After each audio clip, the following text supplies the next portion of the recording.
In 2010, the Nature Conservancy had an 840-acre island off the tip of Long Island appraised.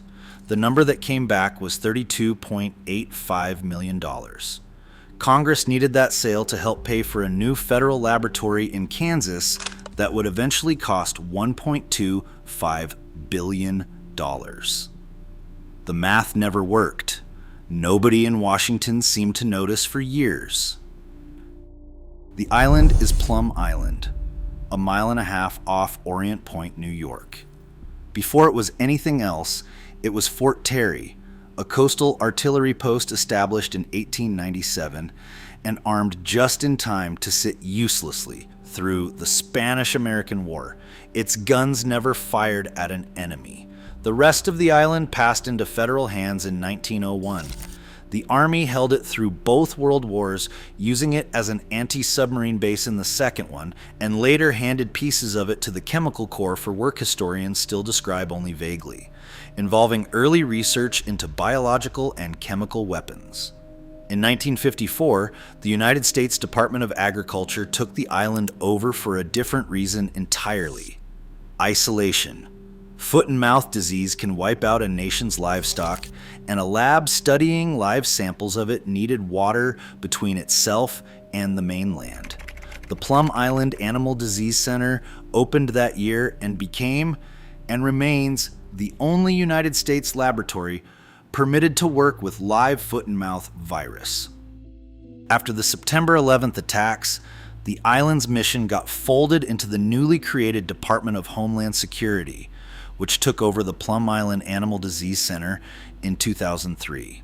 Almost immediately, the Department of Homeland Security floated upgrading the lab from biosafety level 3 to the more dangerous level 4, allowing research on an even wider range of lethal pathogens on a piece of land a short boat ride from the Hamptons and the North Forks wine country. Senator Hillary Clinton and Representative Timothy Bishop, whose district covered eastern Long Island, fought the upgrade. Rather than fight that battle indefinitely, the Department of Homeland Security started looking in 2005 for somewhere else to build a newer, higher security replacement altogether. That search became the deal. In September 2008, Congress passed and President George W. Bush signed Public Law 110-329, which ordered the General Services Administration to shut down the Plum Island lab and auction the island itself to the highest bidder, with the proceeds going toward a new national bio and agro-defense facility.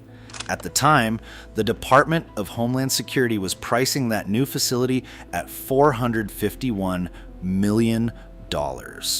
In January 2009, the department chose a 47-acre site on the edge of Kansas State University's campus in Manhattan, Kansas, a few hundred feet from a 58-unit low-income housing development and a retirement community called Meadowlark Hills, and about a half mile from a football stadium that fills with 50,000 fans on game days.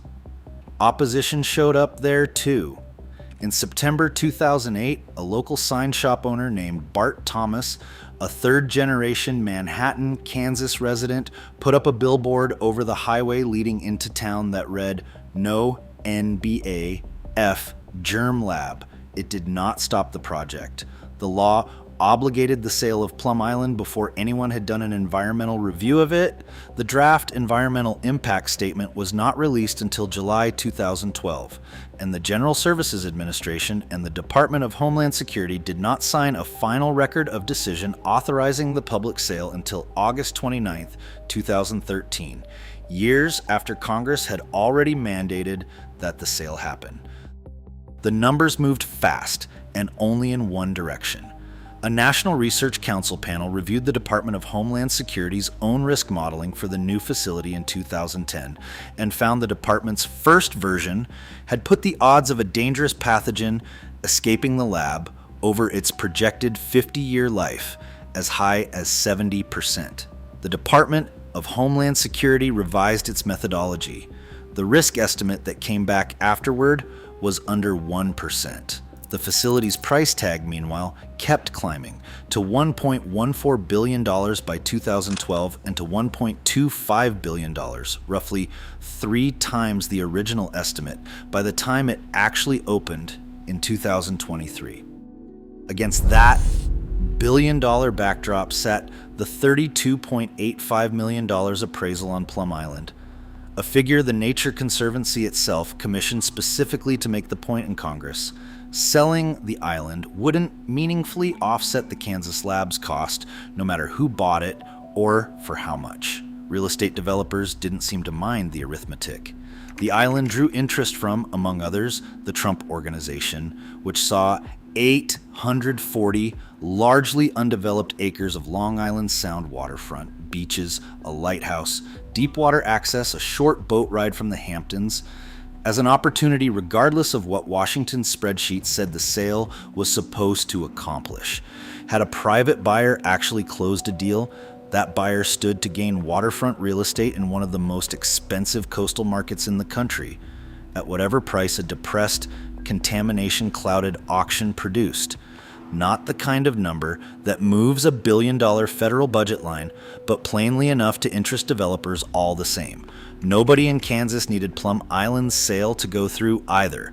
NBAF got built on ordinary congressional appropriations, on schedule for its eventual price, whether or not the GSA ever found a buyer 3 states away.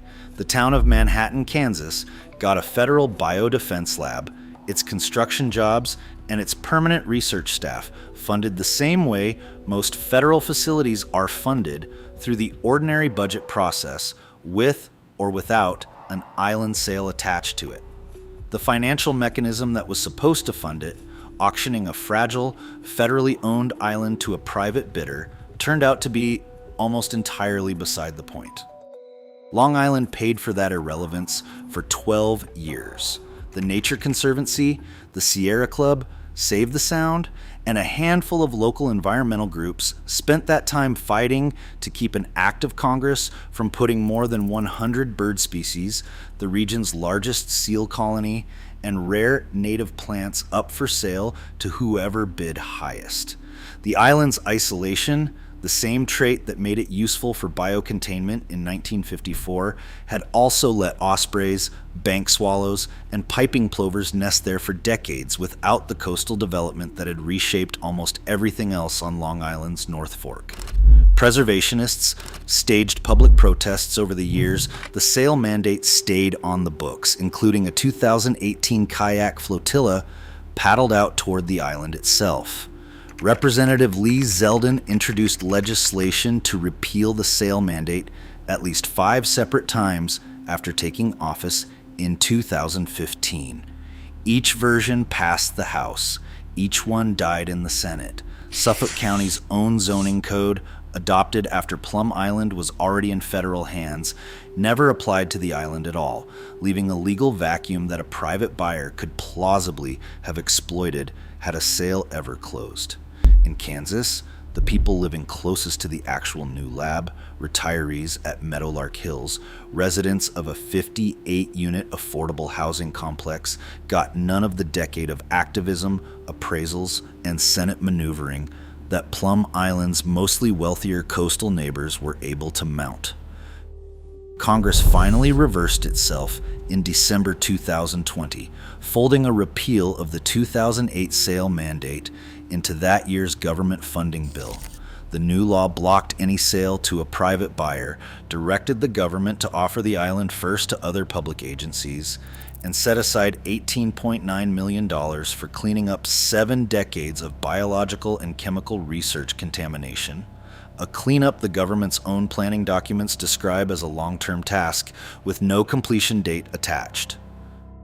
No one was held responsible for any of it, not for tying a Kansas facility's funding to an island appraised at 3% of that facility's final cost, not for a risk assessment that started at a 70% chance of pathogen release and ended, after a change in methodology, at under 1%, not for the 12 years a fragile ecosystem spent legally for sale to the highest bidder, while the number that sale was supposed to raise never came close to mattering. Research at the Plum Island lab is finally scheduled to end by the close of 2026, with the last of its work shifting permanently to Kansas. Lawmakers have since introduced further bills, including a proposed Plum Island National Monument Act aimed at settling the island's permanent status once and for all, legislation still working its way through Congress nearly 2 decades after the original sale mandate passed. Only this year did Suffolk County formally begin trying to acquire the island for public use, the same island Congress ordered sold off for a fraction of what it was supposedly funding 18 years earlier. Plum Island is still sitting there. The lab is still finishing its work. The federal government spent a decade and a half trying to sell 840 acres for less money than Kansas needed just to cover its cost overruns. And in the end, it built the Kansas lab anyway. With or without ever selling the island, the whole plan was built around